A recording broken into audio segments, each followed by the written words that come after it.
नमस्कार, ये आकाशवाणी पटना है।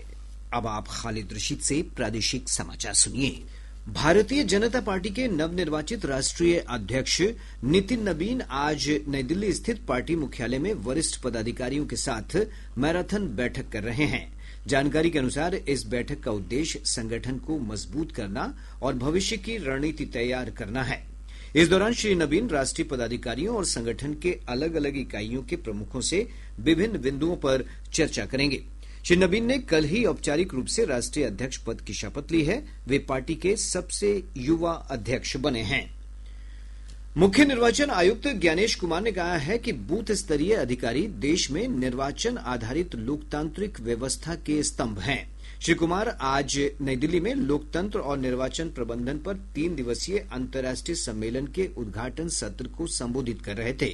मुख्य निर्वाचन आयुक्त ने कहा कि भारत लोकतंत्र की जननी है और प्रत्येक पात्र मतदाता को शामिल करते हुए निष्पक्ष मतदाता सूची बनाए रखना लोकतंत्र को मजबूत करने के लिए आवश्यक है।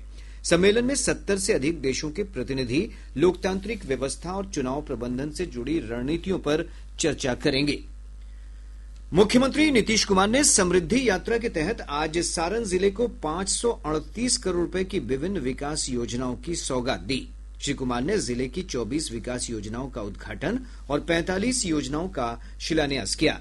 इस दौरान श्री कुमार ने जनसंवाद कार्यक्रम को संबोधित करते हुए कहा कि राज्य की एनडीए सरकार हर एक क्षेत्र में विकास योजनाओं के प्रभावी क्रियान्वयन के लिए गंभीर प्रयास कर रही है। मुख्यमंत्री ने यात्रा के दौरान छपरा में जीविका सिलाई केंद्र, राजकीय औद्योगिक प्रशिक्षण संस्थान आईटीआई तथा अन्य विकास स्थलों का निरीक्षण भी किया। उप मुख्यमंत्री सम्राट चौधरी ने कहा है कि राज्य के लोगों को रोजगार के लिए बाहर नहीं जाना होगा।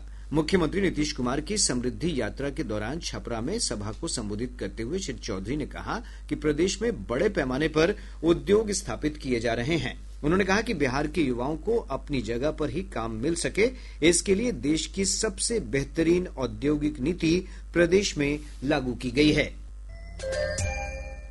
प्रादेशिक समाचार आप आकाशवाणी पटना से सुन रहे हैं। पंचायती राज मंत्री दीपक प्रकाश ने कहा है कि घुसपैठिए हमारी सामाजिक और आर्थिक विकास की राह में बड़ी बाधा हैं। पटना में संवाददाताओं से बातचीत करते हुए श्री प्रकाश ने कहा कि गलत तरीके से आए हुए लोग देश के संसाधनों पर अपना अधिकार नहीं जता सकते। उन्होंने कहा कि इनके कारण देशवासियों के बीच संसाधनों की कमी बर्दाश्त नहीं की जाएगी। पश्चिमी विक्षोभ के सक्रिय होने के कारण राज्य के उत्तर मध्य और दक्षिण मध्य भागों में कई स्थानों पर मौसम में परिवर्तन हुआ है। मौसम विभाग की रिपोर्ट के अनुसार अगले 24 घंटों के दौरान इन क्षेत्रों में कई स्थानों पर हल्की से मध्यम स्तर की बारिश हो सकती है।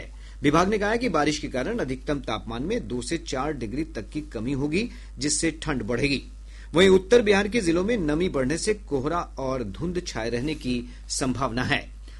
अररिया के जिलाधिकारी विनोद दुहन ने भ्रष्टाचार के आरोप में गिरफ्तार नरपतगंज प्रखंड के राजस्व कर्मचारी इम्तियाज आलम को निलंबित कर दिया है।